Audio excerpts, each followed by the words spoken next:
মির্চির বিশেষ নিবেদন Times of পুরাণ।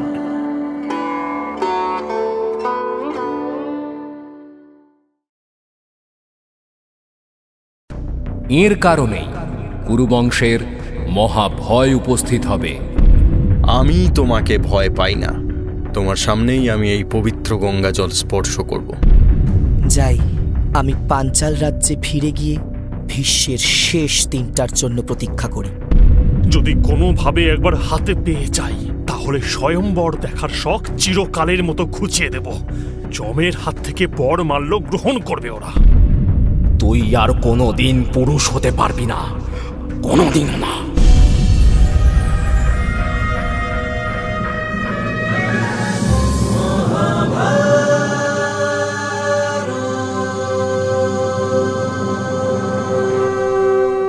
মহাভারত চিরকালের চিরনতুন। মহর্ষি বেদব্যাস রচিত মহাকাব্য মহাভারতের বাংলা অনুবাদ করেছেন হরিদাস সিদ্ধান্ত বাগীশ, কালীপ্রসন্ন সিংহ, রাজশেখর বসু সহ অনেক বিদগ্ধ পণ্ডিত।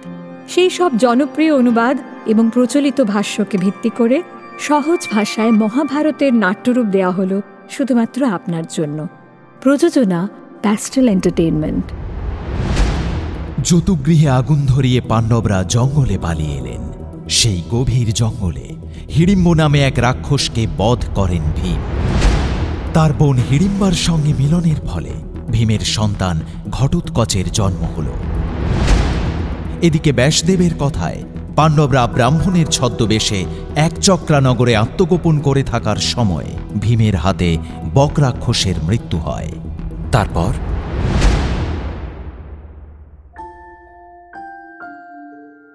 বকরাক্ষসের মৃত্যুর পরে একচক্রা নগরীতে আবার স্বস্তি ফিরে এসেছে।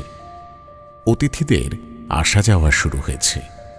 সাধু সন্তরা আবারও নির্ভয়ে ভিক্ষা করে বেড়াতে পারছে।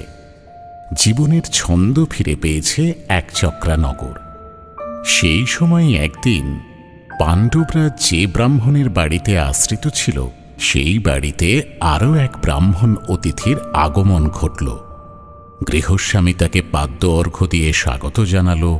কুন্তীসহ পাণ্ডবরাও সেই ব্রাহ্মণের সেবা করতে লাগল। সেই ব্রাহ্মণ আসলে পরিব্রাজক, নানা জায়গায় ভ্রমণ করে বেড়ায় সে।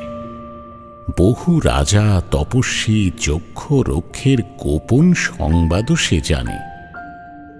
এমন এক মানুষকে পেয়ে যুধিষ্ঠিরের বেশ আনন্দ হল। গোপনে সে তার ভ্রাতাদের বলল, এই ব্রাহ্মণ আমাদের কাছে ঈশ্বরের আশীর্বাদের মতো। এর কাছ থেকে বর্তমান সময়ের সমস্ত জনপদ আর নগরীর সংবাদ মিলবে। কোথায় কি হচ্ছে, কোন রাজা কি ভাবছেন, কার চরিত্র প্রকৃতি কেমন, সে সব সম্পর্কে স্পষ্ট ধারণা পাওয়া যাবে। সেই অনুসারে আমরা আমাদের পরবর্তী পদক্ষেপের কথা বিবেচনা করতে পারব।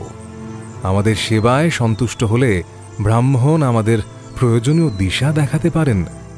তাই তাকে সেবা করার সঙ্গে সঙ্গে বিনীত হয়ে প্রশ্ন করতেও ভুলো না যেন। যথা আজ্ঞা জ্যেষ্ঠ ভ্রাতা, আপনার আদেশ আমি পালন করব।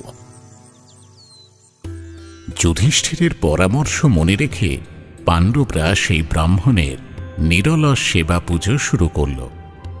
ব্রাহ্মণ অতিশয় সন্তুষ্ট হয়ে তাদের পাঞ্চালের কাহিনী বলতে লাগল। সেই ব্রাহ্মণের মুখেই পাণ্ডবরা শুনল যে খুব শীঘ্রই পাঞ্চাল রাজকন্যা ও অজনী সম্ভূতা দ্রৌপদীর স্বয়ম্বর সভা অনুষ্ঠিত হবে। শুধু ক্ষত্রিয়রা নয়, এই স্বয়ম্বর সভা দেখতে গোটা আর্যাবর্তের ব্রাহ্মণকুল, এমনকি তপস্বীরাও পাঞ্চাল রাজ্যে যাওয়ার জন্য উদ্গ্রীব হয়ে আছে। পাঞ্চাল রাজ মানে তো রাজা দ্রুপদ। পাঞ্চালের অন্য অর্ধেক তো অশ্বত্থামা আর গুরু দ্রোণের অধীনে। অর্জুনরা বুঝতে পারল যে এই ব্রাহ্মণ তাহলে নিশ্চয়ই দ্রুপদ রাজার কথাই বলছে। কিন্তু দ্রুপদ রাজার পাঞ্চালে যে এমন এক আশ্চর্য ঘটনা ঘটেছে, সেই বিষয়টা পাণ্ডবরা জানতই না। দ্রোণাচার্যকে গুরুদক্ষিণা দেওয়ার জন্য ভীম আর অর্জুন মিলে যে দ্রুপদ রাজাকে বন্দি বানিয়ে এনেছিল সে তো বহুকাল আগের কথা। সেই পাঞ্চাল রাজের প্রাসাদে যে এমন অজনী সম্ভূতা আশ্চর্য এক কন্যা আছে সে কথা তো তারা শোনেইনি। অর্জুন অবাক হয়ে সেই ব্রাহ্মণকে প্রশ্ন করল, পরম পূজ্য বিপ্রবর, আপনি কোন চমৎকারের কথা শোনালেন? পাঞ্চাল রাজ্যের কন্যা অজনী সম্ভূতা, অর্থাৎ পিতা মাতার মাধ্যমে তার জন্ম হয়নি? এই কন্যার জন্মরহস্য জানতে বড়ই কৌতূহল হচ্ছে। ইনি কি কোনো দেবী, অপ্সরা নাকি গান্ধর্বী? কে ইনি? এই কন্যা পাঞ্চাল রাজ্যের রাজকুমারী বলে এর নাম পাঞ্চালী। আবার দ্রুপদ রাজার কন্যা বলে ইনি দ্রৌপদী নামেও খ্যাত। কৃষ্ণমেঘের মতো গাত্রবর্ণের কারণে এর আর এক নাম হল কৃষ্ণা। অগ্নি থেকে এর জন্ম। এই কন্যা মহা তেজময়ী। সারা বিশ্বে এমন কন্যার কোনো বিকল্প নেই। দ্রুপদ রাজ্যের এই কন্যা অগ্নি থেকে কি করে জন্ম নিলেন, দয়া করে সেই কাহিনী আমাদের শোনান বিপ্রবর। এক প্রতিশোধ নেওয়ার কাহিনী। তোমরা বয়সে যুবক, তার উপর ভিক্ষুক ব্রাহ্মণ, তাই হয়তো ক্ষত্রিয় যুদ্ধবিগ্রহের কোনো সংবাদ রাখো না। তবে দেশ ভ্রমণ করাটাই যেহেতু আমার নেশা, আমি তাই রাজা রাজরাদের প্রায় সব কথাই জানি। শোনো যুবক, হস্তিনাপুরের মহাবীর রাজকুমার ভীম আর অর্জুনের হাতে একবার বন্দী হয়েছিলেন রাজা দ্রুপদ। তাঁরা তাকে বন্দী করে তাঁদের গুরু দ্রোণের কাছে গুরুদক্ষিণা স্বরূপ নিয়ে আসে। দ্রুপদ নিজের প্রতিশ্রুতি রক্ষা করতে পারেননি। দ্রোণকে দেওয়া কথা তিনি যে বিস্মৃত হয়েছিলেন, তাই তাঁর ওপর অত্যন্ত অসন্তুষ্ট ছিলেন দ্রোণ। এবার বন্দী দ্রুপদের কাছ থেকে তাঁর রাজ্যের অর্ধাংশ কেড়ে নেন দ্রোণাচার্য। পরাজিত দ্রুপদের কিচ্ছু করার ছিল না, কিন্তু দ্রোণের এই অপমান তাঁর বুকে শেল হয়ে বিঁধল। দ্রুপদের কোনো পুত্র ছিল না। দ্রোণাচার্যকে শাস্তি দেওয়ার জন্য, তাকে হত্যা করার জন্য এক দুর্ধর্ষ বলশালী পুত্রের প্রয়োজন ছিল তাঁর। সেই পুত্র কামনায় উন্মাদের মতো ব্রাহ্মণদের দাঁড়ে দাঁড়ে ঘুরতে শুরু করেন দ্রুপদ। ব্রাহ্মণদের দরজায় ঘুরছিলেন কেন? তপস্যার প্রভাবে যদি কোনো পুত্রের সৃষ্টি করা যায়, সেই কামনা নিয়েই ব্রাহ্মণদের শরণাপন্ন হয়েছিলেন দ্রুপদ। ক্ষমা করবেন বিপ্রবর, পুত্র সৃষ্টির জন্য তপশক্তির কি প্রয়োজন? তুমি দেখছি এখনো নিতান্তই বালক। দ্রোণাচার্যকে বধ করা কি যার তার কর্ম বলে মনে করো? কোনো সাধারণ যোদ্ধা কখনোই দ্রোণাচার্যকে বধ করতে পারবে না। সেই জন্যই বিশেষ শক্তিধর এক পুত্রের প্রয়োজন। তেমন পুত্র যজ্ঞকারী ব্রাহ্মণ ব্যতীত আর কারও দেওয়ার ক্ষমতা নেই। সেই অসাধারণ তপশক্তি সম্পন্ন ব্রাহ্মণ খুঁজতে খুঁজতে গঙ্গা ও যমুনা নদীর তীরবর্তী সকল ঋষির আশ্রম ঘুরতে লাগলেন রাজা দ্রুপদ। ঘুরতে ঘুরতে গঙ্গার তীরে এক ব্রহ্মচারীর আশ্রমে এসে উপস্থিত হলেন তিনি। সেই আশ্রম দেখে দ্রুপদ অভিভূত হল। সেখানে সকলেই নিজেদের শিক্ষা সম্পূর্ণ করেছেন, ব্রহ্মচর্য স্তর অতিক্রম করে নিজ নিজ ব্রতে সিদ্ধি লাভ করেছেন। সেই আশ্রমের ব্রতধারীদের নিরীক্ষণ করতে করতে জাজ ও উপজাজ নামে দুই ব্রতধারী সিদ্ধ ঋষিকে দেখতে পেলেন দ্রুপদ। তাঁরা একে অপরের ভ্রাতা হন। তাঁদের দেখে দ্রুপদের মনে আনন্দ যেন শতগুণ হয়ে উঠল। এই দুই ব্রহ্মর্ষিকে দেখে মনে হচ্ছে এতদিনে আমার আকাঙ্ক্ষা পূর্ণ হবে। শান্ত স্থিতধী নিমগ্ন এই ঋষিদের মধ্যে তপশক্তির প্রভাব যেন জ্বলজ্বল করছে। এত আশ্রম, এত মুনি ঋষি দেখলাম, কিন্তু এদের মতো আর কাউকে দেখতে পেলাম না। এরাই আমার অভীষ্ট পূর্ণ করতে পারবেন। এখনই যাই, এই দুই ঋষির চরণে প্রণাম করে আমার মনের কথা নিবেদন করি। বয়সে যিনি কনিষ্ঠ, তার কাছেই আগে যাই। তার শারীরিক বল অধিক হবে, সন্দেহ নেই।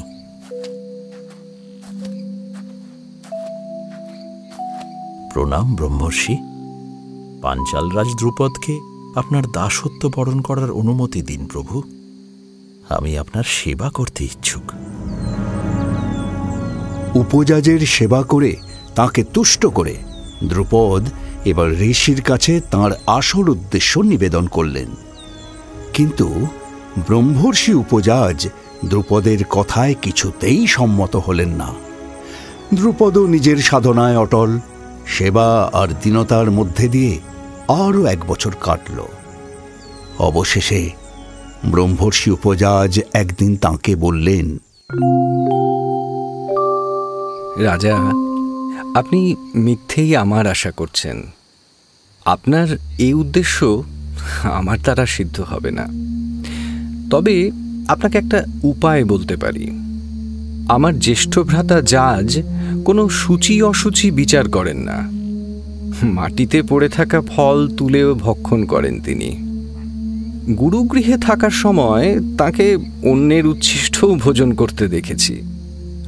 আমার কোনো ধন বা সম্মানের কামনা নেই, কিন্তু আমার মনে হয় আমার জ্যেষ্ঠ ভ্রাতার ধনরত্নের প্রতি আকর্ষণ আছে।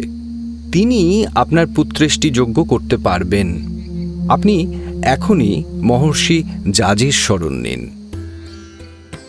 ব্রহ্মর্ষি উপজাজের কথায় পাঞ্চালরাজ দ্রুপদ তখনই জাজের শরণে এলেন। দ্রোণাচার্যকে বধ করার জন্য পুত্রেষ্টি যজ্ঞ করার প্রার্থনা করলেন দ্রুপদ। তাকে অসংখ্য পরিমাণে গরু দান করবেন বলেও অঙ্গীকার করলেন তিনি।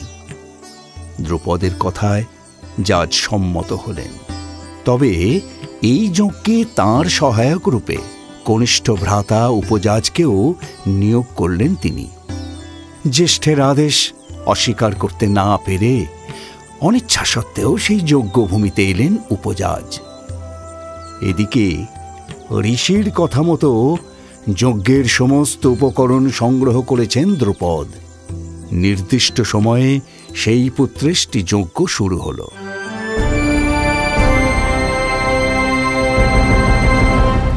ওম শ্রীং হ্রিং ক্লিং গ্লেং জগৎপতি দেহি মে তনয়ম।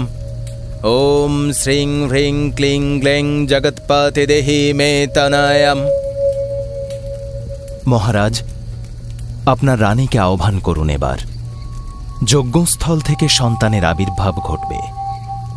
মহারানী, শীঘ্র এই যজ্ঞভূমিতে এসো। ক্ষমা করবেন মুনিবর, আমার এখনো মুখ প্রক্ষালন হয়নি, স্নান হয়নি। এই অসুচি অবস্থায় যজ্ঞস্থলে যেতে পারবো না যে। অনুগ্রহ করে আমার স্নান হওয়া অবধি অপেক্ষা করুন। যজ্ঞাগ্নিতে আমি আহুতি দিচ্ছি। আমার ভ্রাতা উপজাজের সঙ্গে সম্মিলিতভাবে মন্ত্রপাঠ করছি। এই অগ্নি থেকে এখনই পুত্র এবং কন্যা দুজনেরই আবির্ভাব হবে। আপনি আসুন কিংবা না আসুন, শুভ মুহূর্ত আপনার জন্য থেমে থাকবে না মহারানী। ওম শ্রীং হ্রিং ক্লিং গ্লেং জগৎপতি দেহি মে তনয়ম। ওম শ্রীং হ্রিং ক্লিং গ্লেং জগৎপতি দেহি মে তনয়ম।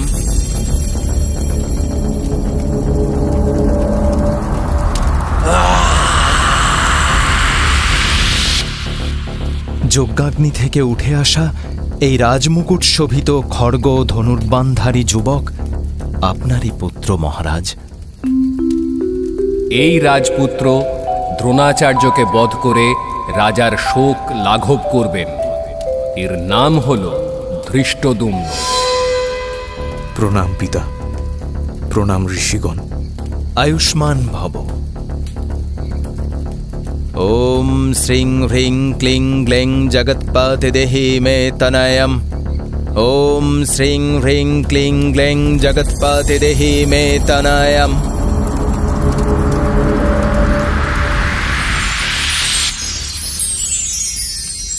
যজ্ঞাগ্নি থেকে এই যে শ্যামবর্ণা সুদর্শনা, মহাসমুদ্রের মতো বিস্তৃত কুঞ্চিত কেশা, পদ্মপলাশ আঁখি বিশিষ্টা যে তেজময়ী যুবতী এলেন, ইনি আপনার কন্যা মহারাজ। এই কন্যা হলেন কৃষ্ণা। ইনি সর্বনারীর মধ্যে শ্রেষ্ঠতমা। এর কারণেই কুরুবংশের মহাভয় উপস্থিত হবে। প্রণাম পিতা, প্রণাম ঋষিবর।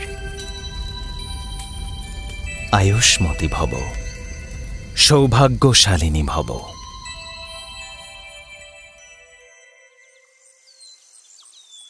এই ধৃষ্টদ্যুম্নের কথা দ্রোণাচার্য জানেন?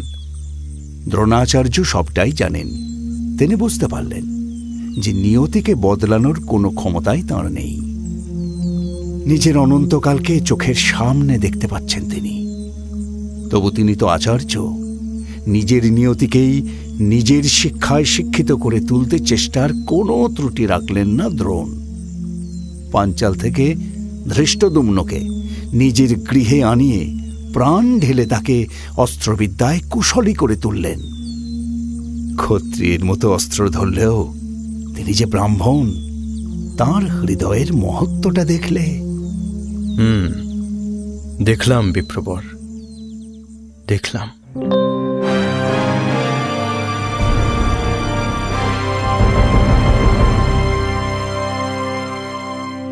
ধৃষ্টদ্যুম্ন আর দ্রৌপদী ছাড়াও দ্রুপদের আরও একটি সন্তান ছিল।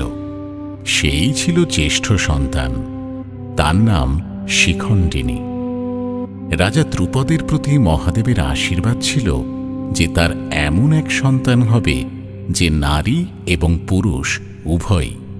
শিখণ্ডিনী মেয়ে হয়ে জন্মালেও তাকে পুরুষের মতোই লালন পালন করেছিল দ্রুপদ।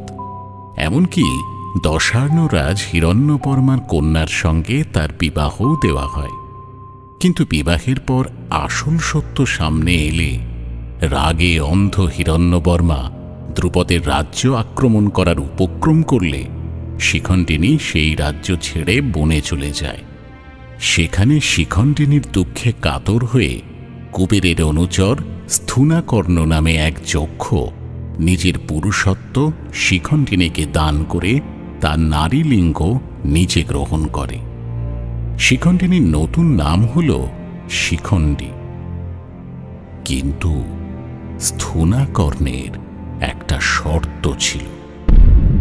শিখণ্ডিনী, হিরণ্যবর্মার কন্যার সামনে তোমার পৌরুষত্ব পরীক্ষায় উত্তীর্ণ হলেই কিন্তু আমাকে আমার পৌরুষ ফিরিয়ে দিয়ে যাবে।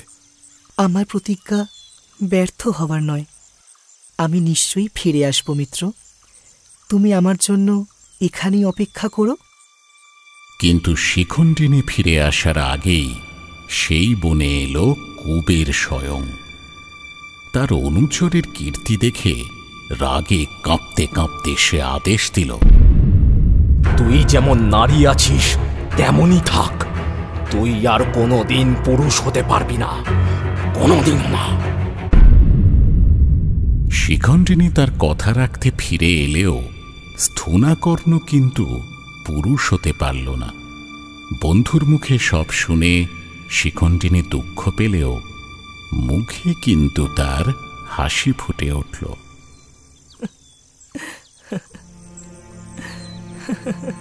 কেমন মিত্র তুমি, আমার দুঃখে হাসছো? না মিত্র, তোমার দুঃখে আমি হাসছি না, বরং বরং জন্মান্তরে নিজের প্রতিজ্ঞা পূর্ণ করতে পারবো ভেবে আমার আনন্দ হচ্ছে। আমি কিছু বুঝতে পারলাম না। কিসের প্রতিজ্ঞা? ভীষ্মবধের প্রতিজ্ঞা। কি বলছো মিত্র? ঠিকই বলছি। পূর্বজন্মে আমি ছিলাম অম্বা, কাশীরাজের কন্যা। শল্যরাজার আমি পরস্পরের প্রেমে মগ্ন ছিলাম, বিবাহও করতাম। কিন্তু আমাদের সম্পর্কটা শেষ করে দিয়েছিল ভীষ্ম।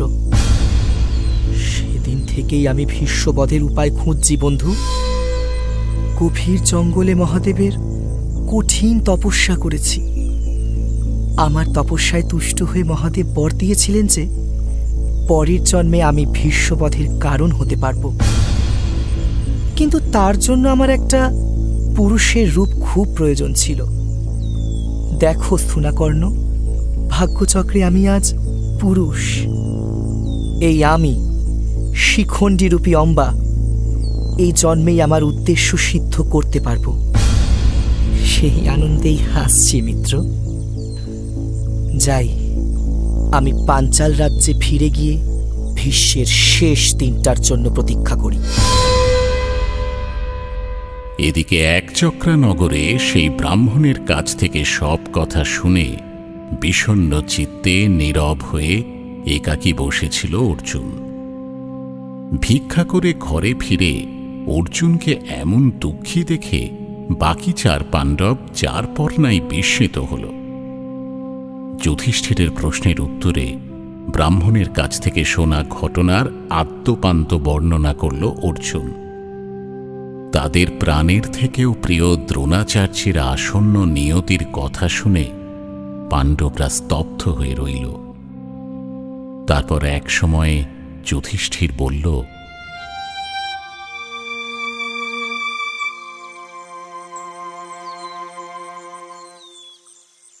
অর্জুন, শোক করো না। নিয়তিকে কেউ বদলাতে পারে না। এই দেখো না, অদৃষ্ট আমাদের কোথা থেকে কোথায় নিয়ে এসেছে। তুমি যখন জন্ম নিয়েছ তখনই তোমার ধর্ম, কর্ম, যাপন সবটাই নির্দিষ্ট হয়ে গেছে। পৃথিবীর প্রত্যেক প্রাণী তার পূর্ব নির্দিষ্ট ভাগ্য অনুসারে চলে। যিনি যত শক্তিধরী হন না কেন, সেই পরম শক্তির লিখন কেউ কাটতে পারে না ভ্রাতা। এই কথা তো তোমার কাছে নতুন নয়, বরং আমাদের এখন ইতি কর্তব্য কি হতে পারে সে ব্যাপারে চিন্তা করা জরুরি। তাছাড়া বেশি দিন এক জায়গায় বসে থাকলে কোনো না কোনোভাবে দুর্যোধন তা জেনে যাবে। এটা কোনো মতেই হতে দেওয়া যাবে না। হ্যাঁ, সে কথাটা আমারও মনে হয়েছে পুত্র। এখানে তো অনেক দিন কেটে গেল। এখানকার বন উপবন সহ আরও যা যা দেখার আছে সে সমস্তই তো বহুবার দেখেছি আমরা। আর নতুন কিছু এখানে দেখার নেই। তাছাড়া এখানে সেভাবে ভিক্ষাও তো আর মিলছে না। এত কম ভিক্ষায় দিন চালানো খুব কঠিন হয়ে দাঁড়াচ্ছে। এখান থেকে পত্রপাঠ বেরিয়ে পড়া উচিত। শুনেছি পাঞ্চাল নগরের অধিবাসীরা খুবই অতিথি পরায়ণ। যতক্ষণ জীবন আছে ততক্ষণই তারা অতিথি সৎকার করে। তাছাড়া পাঞ্চাল নগরীটিও নাকি ভারী সুন্দর। তা পুত্র যুধিষ্ঠির, তোমার যদি সম্মতি থাকে তাহলে অবিলম্বে আমরা পাঞ্চাল রওনা হই। বরং এই ব্যাপারে আমি একা কি করে মতামত জানাই মাতা? আরও 4 ভ্রাতাও যদি এই কথায় সম্মত হয় তাহলে আমরা সবাই মিলে পাঞ্চাল নগরীর উদ্দেশ্যে যাত্রা শুরু করতে পারি। মাতা, আপনার ইচ্ছাই আমাদের কাছে আদেশ। আপনি যেখানে যেতে ইচ্ছুক আমরাও সেখানেই যাব। বেশ, তাহলে তো আর কোনো সমস্যাই নেই মাতা। এখন মহর্ষি ব্যাসদেবের অনুমতি পেলেই আমরা রওনা হব। বৎস যুধিষ্ঠির। মহর্ষি ব্যাসদেব, প্রণাম মহর্ষি। সবিশেষ আগ্রহ নিয়ে আমরা আপনারই আগমনের প্রতীক্ষা করছিলাম প্রভু। একচক্রায় তোমাদের থাকার সময় শেষ হয়েছে বৎস। এখানে তোমরা শাস্ত্র অনুযায়ী জীবনযাপন করেছিলে তো? উপস্থিত অতিথি ও ব্রাহ্মণদের যথাবিধি সেবা করেছিলে তো? আগে সাধ্যমতো চেষ্টা করেছি মহর্ষি। এত দীর্ঘ সময়ের মধ্যে কেউই আমাদের প্রতি বিরূপ হননি। সাধু সাধু, অতি উত্তম কথা। অতিথি ব্রাহ্মণদের সেবা পরীক্ষায় উত্তীর্ণ হয়েছ তোমরা। এখন যে কাহিনী শোনাবো সেই কাহিনী শোনার অধিকার তোমাদের জন্মেছে। আমরা কৃতার্থ হলাম মহর্ষি। অনুগ্রহ করে আপনার কাহিনী শুরু করুন। শোনার জন্য খুব কৌতূহল হচ্ছে আমাদের। বহুকাল আগের কথা বলছি বৎস। এক তপবনে একজন পরমা সুন্দরী ঋষি কন্যা বাস করত। তার গুণ আর চরিত্রের কথাও বলে শেষ করা যায় না, কিন্তু নিয়তির পরিহাস কে খণ্ডাবে? নিজের কোনো এক কর্মদোষে সেই কন্যার বিবাহ হল না। সংসার এবং সন্তান বিনা জীবনের অনেকখানি শূন্য রয়ে গেল। তার তপস্বী পিতাও নিজের তপবলে কন্যার নিয়তি বদলে দিতে পারলেন না। মনের দুঃখে সেই কন্যা তখন নিজেই তপস্যায় বসল। সে ছিল শিব ভক্ত। তার কঠিন সাধনায় তুষ্ট হয়ে দেবাদিদেব তাকে দর্শন দিয়ে বর প্রার্থনা করতে বললেন। সেই কন্যা তখন বারংবার মহাদেবের কাছে সর্বগুণ সম্পন্ন পতি প্রার্থনা করল। মহাদেব প্রতিবারই তথাস্তু বলে শেষে বললেন, তার বরে মেয়েটি পরজন্মে 5 জন গুণবান পতি লাভ করবে, কারণ 5 বার সে মহাদেবের কাছে একই প্রার্থনা করেছে। সেই দৈবী গুণশালিনী ঋষিকন্যা এই জন্মে পাঞ্চাল দেশে আবির্ভূত হয়েছে। সেই রাজা দ্রুপদের কন্যা দ্রৌপদী। সেই কন্যাই তোমাদের সহধর্মিণী হবে। এখন তোমরা পাঞ্চাল দেশে গমন করো। আমার আশীর্বাদে তোমরা সুখী হবে। আপনার আদেশ মাথা পেতে গ্রহণ করলাম মহর্ষি। শুভ দিন দেখে মাতা কুন্তিকে নিয়ে শীঘ্রই আমরা পাঞ্চাল নগরীর পথে যাত্রা করব। একচক্রা নগরের ব্রাহ্মণদের থেকে বিদায় নিয়ে জননী কুন্তির সঙ্গে পাণ্ডবরা এবার পাঞ্চাল দেশের পথে যাত্রা করল। একচক্রা থেকে পাঞ্চালের দূরত্ব অনেক। পাণ্ডবরা পদব্রজে চলেছে। পথে যত তীর্থ, নগর, উপনগর অবস্থিত সেসব দেখতে দেখতে পাঞ্চালের পথে এগোচ্ছে তারা। হাঁটতে হাঁটতে তারা গঙ্গা তীরবর্তী সোমাশ্রয়ন নামে এক তীর্থে এসে উপস্থিত হল। তখন সূর্য অস্ত গেছে। চারদিকে অন্ধকার নেমে এসেছে। পথঘাট খুব ভালো করে দেখা যাচ্ছে না। তার উপর অচেনা জায়গা। হাতে একটা জ্বলন্ত কাঠ নিয়ে সামনে পথ দেখাতে দেখাতে অর্জুন চলেছে। সাবধানে আসুন মাতা, এই পথ ভর্তি পাথর পড়ে আছে, আপনার পায়ে না আঘাত লাগে। ভ্রাতা অর্জুন, একবার দাঁড়াও। মাতাকে আমি কাঁধের উপর বসিয়ে নি, তাহলে তাঁর কষ্ট হবে না। আপনার অস্ত্রশস্ত্রগুলো আমরা বহন করব জ্যেষ্ঠ ভ্রাতা। পাণ্ডবরা নিজেদের মধ্যে কথা বলতে বলতে গঙ্গার তীরে এসে পৌঁছল। গঙ্গায় তখন নিজের স্ত্রীদের নিয়ে জলবিহার করতে এসেছে গন্ধর্বরাজ অঙ্গারবর্ণ। গঙ্গা তীরে পাণ্ডবদের দেখেই রাগে হিতাহিত জ্ঞান শূন্য হয়ে গেল। সে চিৎকার করে বলে উঠল, দাঁড়াও তোমরা। রাত্রি থেকে পরদিন সূর্য ওঠার আগে অবধি এই গঙ্গা তীর হল যক্ষ, রক্ষ, গন্ধর্ব আর রাক্ষসদের। কোনো মহাশক্তিধর রাজাও এ সময়ে জলের কাছে আসতে পারে না। দিনের অবশিষ্ট সময় এখানে মানুষের অধিকার। সে কথা কি জানো না তোমরা? তুমি কে? তুমি নিষেধ করলেই বা তোমার কথা শুনবো কেন? আমি কুবেরের বন্ধু গন্ধর্বরাজ অঙ্গারপর্ণ। ওই যে সম্মুখে বনভূমি দেখছো, ওটা আমার অধিকারে। তোমরা এখান থেকে চলে যাও। এখন শুধু আমরা এখানে থাকব। সমুদ্র, হিমালয় আর গঙ্গায় কারো একার অধিকার নেই। শাস্ত্রবিদেরা সকলেই সে কথা জানেন। তুমি নিজের অহংকারের বশবর্তী হয়ে সেসব ভুলে গেছো। কিন্তু শুনে রাখো গন্ধর্বরাজ, আমি তোমাকে ভয় পাই না। তোমার সামনেই আমি এই পবিত্র গঙ্গা জল স্পর্শ করব। তবে রে, সামান্য মানুষ হয়ে এত স্পর্ধা?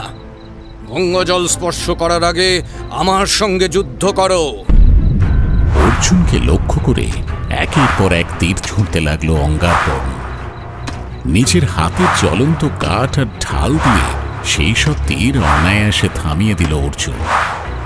তারপর গুরু দ্রোণের কাছ থেকে শেখা প্রদীপ্ত নামক আগ্নেয়াস্ত্র নিক্ষেপ করে গন্ধর্বরাজের রথ ভস্মীভূত করে দিল অর্জুন। সেই আগুনের তেজে গন্ধর্বরাজ অচেতন হয়ে পড়লে তাকে বন্দী বানাতে যায় পাণ্ডবরা। এদিকে অঙ্গারপর্ণের মহিষী কুম্ভিনসী এসে যুধিষ্ঠিরের কাছে তার স্বামীর জন্য প্রাণ ভিক্ষা চায়। তখন যুধিষ্ঠিরের আদেশে অঙ্গারপর্ণকে ছেড়ে দিল অর্জুন।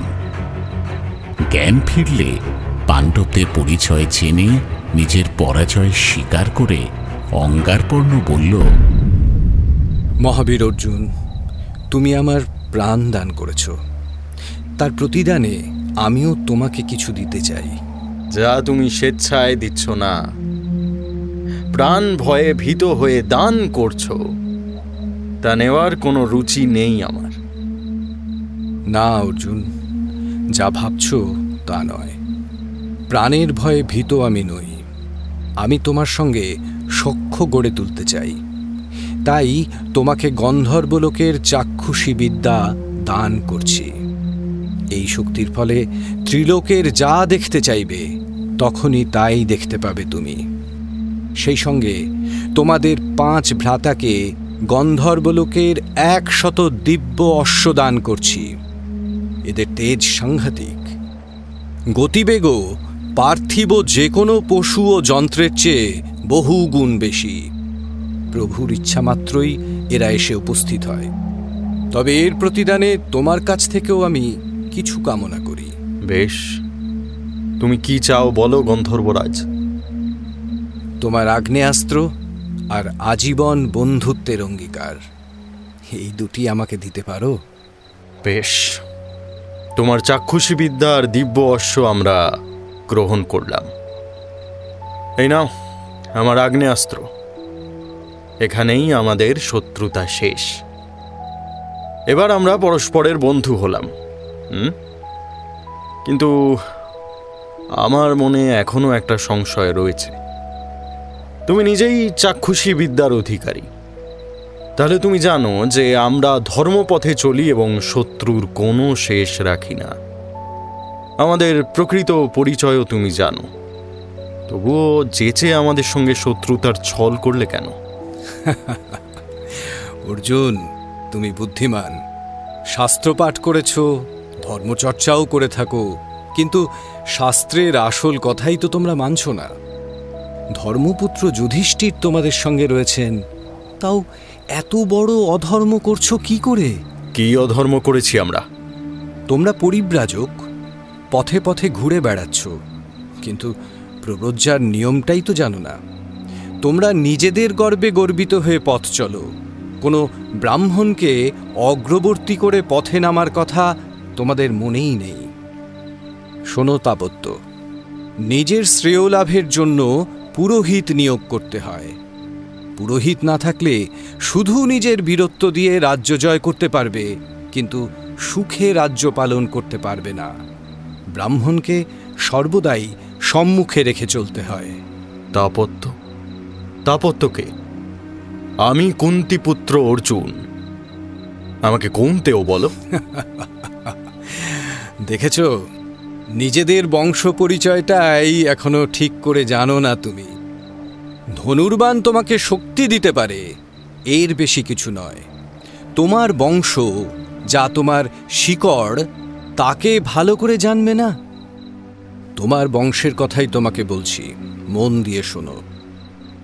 তোমরা যে কুরু বংশে জন্মগ্রহণ করেছ, সেই কুরু রাজা কার গর্ভে জন্মেছিলেন জানো? রানী তপতির গর্ভে। তপতি হলেন সূর্যের কন্যা। রাজা ঋক্ষর পুত্র সংবরণের সঙ্গে দেখা হয় তার। তারা পরস্পরের প্রতি মোহিত হলে বশিষ্ঠ ঋষির অনুরোধে সংবরণ রাজার সঙ্গে তপতির বিবাহ দিলেন সূর্যদেব। সেই তপতির গর্ভস্থ সন্তান কুরুর বংশেই তোমাদের জন্ম। সেই কারণেই তোমাকে তাপত্য বলে সম্বোধন করেছি। অবশ্য বশিষ্ঠ ঋষির সঙ্গে তোমাদের বংশের অন্য একটি বন্ধনও রয়েছে। মহারিষি বশিষ্ঠের সঙ্গে আমরা কোনো বন্ধনে জড়িয়ে? না, সে কথা তো কখনো শুনিনি। ঋষি বশিষ্ঠের পুত্র হলেন শক্তি। সেই শক্তির পুত্রের নাম পরাশর। মাতৃগর্ভে থাকার সময়ই ইনি বেদ পাঠ শিখেছিলেন।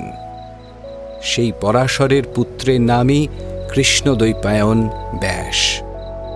কুরুবংশের সঙ্গে বেদব্যাসের কি সম্পর্ক তা তো তুমি জানো অর্জুন। হ্যাঁ, সে কথা আমি জানি।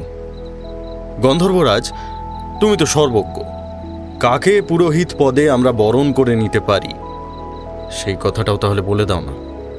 ঋষি দেবলের কনিষ্ঠ ভ্রাতা ধৌম এখন উৎকোচ তীর্থে তপস্যা করছেন। ইনি পরম বেদজ্ঞ, মহাজ্ঞানী সাধক। তাঁকেই তোমাদের পুরোহিত পদে বরণ করতে পারো। গন্ধর্বরাজ অঙ্গারপর্ণের কথা শুনে পাণ্ডবরা এবার উৎকোচ তীর্থে গমন করল। সেখানে ঋষি ধৌমর আশ্রমে প্রবেশ করে কুন্তীসহ পঞ্চপাণ্ডব সেই বেদজ্ঞ ব্রাহ্মণের পাদবন্দনা করল। হে ঋষিবর, কুরুবংশজাত যুধিষ্ঠিরের প্রণাম গ্রহণ করুন। আপনাকে পুরোহিত রূপে সম্মুখভাগে রেখে আপনার ছায়ায় আমরা জীবন যাপন করতে চাই। অনুগ্রহ করে আমাদের সেই ভাগ্য প্রদান করুন ঋষিবর। ধর্মপুত্র যুধিষ্ঠির, তোমার দীনতায় আমি তুষ্ট হয়েছি। আজ থেকে তোমাদের পৌরোহিত্য আমি স্বীকার করে নিলাম। ঋষি ধৌম্যকে পুরোহিত পদে বসিয়ে স্বয়ম্বরে দ্রৌপদী এবং রাজ্য লাভের আশায় উদ্বেল হয়ে উঠল পাণ্ডবরা। পাণ্ডবদের শাস্ত্রজ্ঞান, অস্ত্রজ্ঞান, বিনয় এবং সত্যবাদিতা দেখে ধৌম্য ঋষিও বুঝলেন ভাগ্যদেবতা এবার পাণ্ডবদের সহায় হবেন। তাই তিনি পরম প্রীতি ভরে পাণ্ডবদের পাঞ্চাল দেশে গমন করার অনুমতি দিলেন। উৎকোচ তীর্থে ঋষি ধৌম্যর আশ্রম থেকে ব্রহ্মচারী বেশি পাণ্ডবরা এবার পাঞ্চাল দেশের উদ্দেশ্যে যাত্রা শুরু করল। পথে বেশ কয়েকজন ব্রাহ্মণের সঙ্গে তাদের দেখা হল।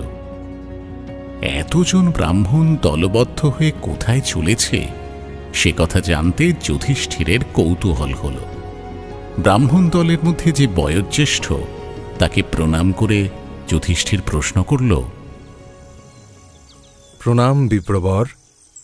আপনারা সকলে মিলে সদলবলে কোথায় যাচ্ছেন সে কথা জানতে পারি কি? আমরা পাঞ্চাল দেশে যাচ্ছি। সেখানে পাঞ্চাল রাজকন্যা দ্রৌপদীর স্বয়ম্বর হবে। মহারাজা দ্রুপদ তার কন্যার জন্য এক আশ্চর্য স্বয়ম্বর সভার আয়োজন করেছেন। এমন সভা সারা দেশ কখনো দেখেনি। ওদিকে দ্রুপদ কন্যার কথা কি বলবো? তিনি তো সাধারণ মানবী নন, তিনি হলেন সাক্ষাৎ দেবী। পরমা সুন্দরী সেই কন্যার শরীরে পদ্মের গন্ধ আছে। এক ক্রোশ দূর থেকে সেই গন্ধ পাওয়া যায়। তাকে একটিবার চোখে দেখার জন্য দেশ বিদেশের কত রাজা, যোদ্ধা, যক্ষ, রক্ষ যে উদ্গ্রীব হয়ে থাকে সে কথা আপনাকে কি বলবো। আমরাও তাই তাকে দেখতে যাচ্ছি।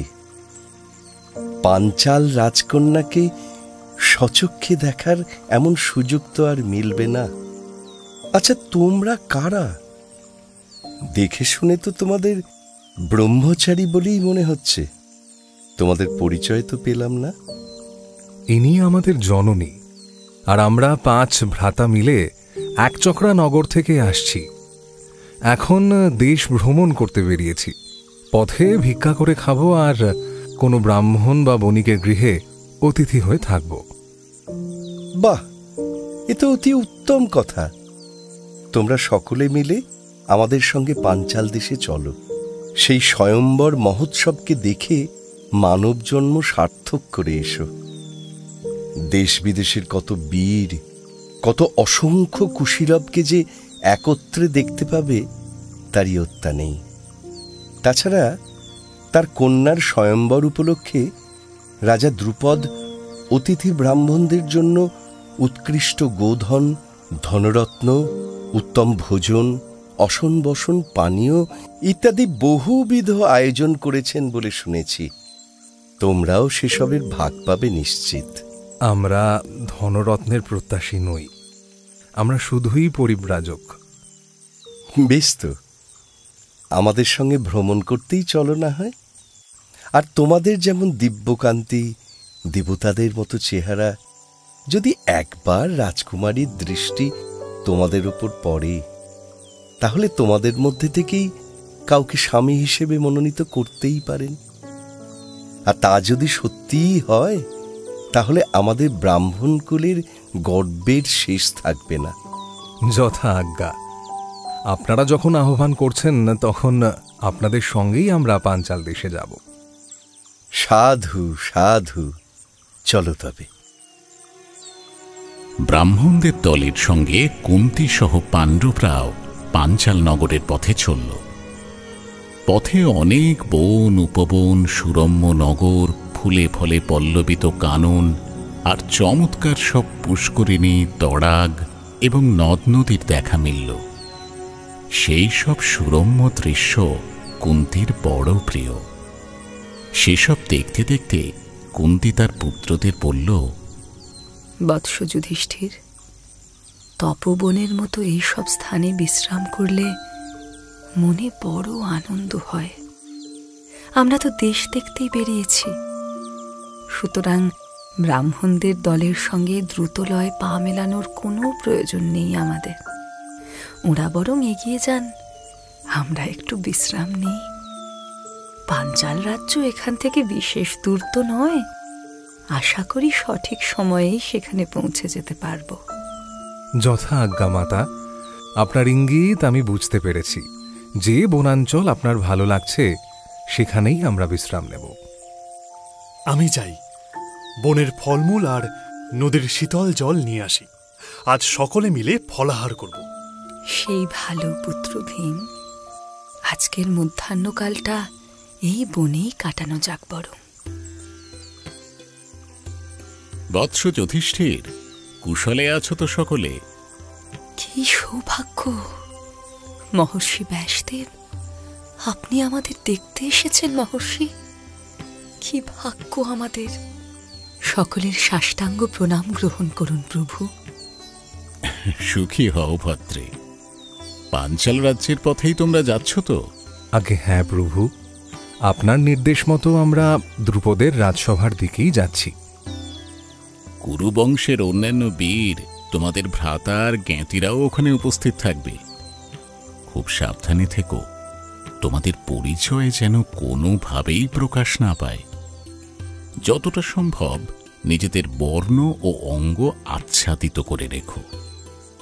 বহুকাল পরে জ্ঞাতিদের দেখেই ক্রোধ বা হতাশা যেন প্রকাশ না পায়। নিজেদের আবেগকে নিয়ন্ত্রণে রেখো বৎস। মনে রেখো, শান্ত ও জিতেন্দ্রীয় পুরুষই পরিণামে সর্বসুখের অধিকারী হন। যথা আজ্ঞা মহর্ষি। আপনার প্রতিটি উপদেশ আমরা কায়ে মনোবাক্যে পালন করার চেষ্টা করব। প্রণাম মহর্ষি ব্যাসদেব। সৌভাগ্যশালী ভব।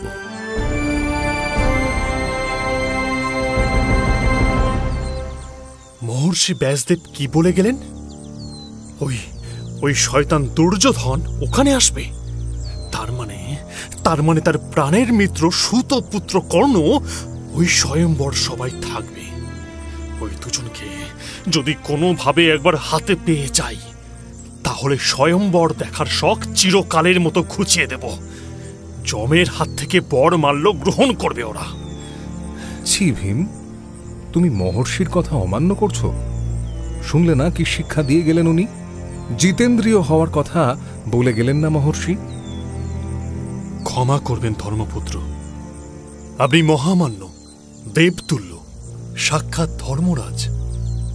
আপনি স্বয়ং সত্যবাদী, জিতেন্দ্রীয়। কিন্তু ওই শয়তান দুর্যোধন আর অহংকারী সুতপুত্র কর্ণকে উচিত শিক্ষা না দেওয়া পর্যন্ত আমি জিতেন্দ্রীয় হতে পারবো না। রাজমাতা কুন্তীর এই যন্ত্রণা, সাক্ষাৎ ইন্দ্রতুল্য মহাবীর অর্জুনের এই ভিক্ষুকের মতো কান্তি, আর আপনি স্বসাগরা ধরিত্রীর অধীশ্বর হওয়ার কথা যার, সেই ধর্মরাজ যুধিষ্ঠির আজ পথে পথে ঘুরে বেড়াচ্ছেন। ওই দুই কোমল মুখশ্রীর দিকে দেখুন জ্যেষ্ঠ ভ্রাতা, কন্দর্পের মতো দুই অপূর্ব কিশোর, নকুল সহদেব। ছবির মতো সুন্দর ওরা। ওদের দেহে এই মলিন বসন দেখে আমার বুক ফেটে যাচ্ছে যে এই অবস্থায় কি করে জিতেন্দ্রিয় হব বলতে পারেন? তুমি যা বলছো সে সবকিছুই আমার অজ্ঞাত নয় অনুজ। তবে যে কোনো উদ্যোগের জন্য সঠিক সময়টা বড় প্রয়োজন। সেই সময় যতক্ষণ না আসে ততক্ষণ তাকে জোর করে আনা যায় না। তার জন্য ধৈর্য ধরতে হয় ভীম। আমাদের ধৈর্যের পরীক্ষা এখনো শেষ হয়নি। মহর্ষি ব্যাসদেব সেই কথাই স্মরণ করিয়ে দিয়ে গেলেন। তাছাড়া পাঞ্চাল সভায় একবার সর্বসমক্ষে আমাদের পরিচয় যদি প্রকাশ পেয়ে যায়, সেখানেই জ্ঞাতিদের সঙ্গে সংগ্রাম শুরু হয়ে গেলে স্বয়ম্বর সভা নষ্ট হয়ে যাবে। সেই ক্ষতির দায়ও আমাদেরই গ্রহণ করতে হবে মধ্যম ভ্রাতা। সে কাজ নিশ্চয়ই আমাদের অভিপ্রেত নয়। তাতে আমাদের উদ্দেশ্য সিদ্ধ হবে না। তাই জ্যেষ্ঠ ভ্রাতা যা বলছেন সেই পন্থাই অবলম্বন করা উচিত। সময়ই শেষ কথা বলবে মধ্যম ভ্রাতা। এখন দয়া করে আপনি শান্ত হন। ভীমকে শান্ত করিয়ে পাঞ্চাল নগরের পথে এগোতে লাগল কুন্তী সহ পঞ্চপাণ্ডব। এদিকে স্বয়ম্বর সভা দেখতে দলে দলে রাজপুরুষরা পাঞ্চালে আসছে। সেই দৈবী কন্যাকে বিবাহ করতে চায় তারা সকলেই। যে যার সাধ্যমতো নিজেকে সুন্দর করে সাজিয়ে নিয়ে আসছে, কারণ দ্রৌপদী যে বড় সুন্দর। পাঞ্চালমুখী সেই সুবেশা রথী মহারথীদের ভিড়ে দ্বারকা থেকেও একটি রথ আসছে। বিশ্বের সবচেয়ে সুন্দর পুরুষটি সেই রথে আসেন। দ্রৌপদীকে দেখতে তিনিও আসছেন। কিন্তু কেন? বিবাহের স্বাদ। তাঁর সর্বক্ষণের ছায়া সঙ্গী সে কথা কিছুতেই বুঝতে পারছেন না। কৃষ্ণ আর বলরাম ওই আসছেন।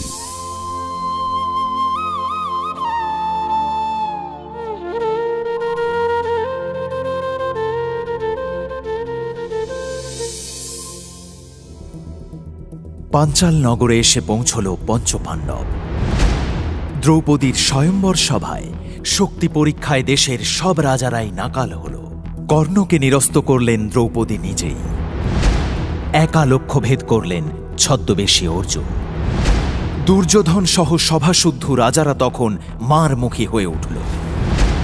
যুযুধান সেই রাজশক্তির সামনে একা এসে দাঁড়ালেন কৃষ্ণ।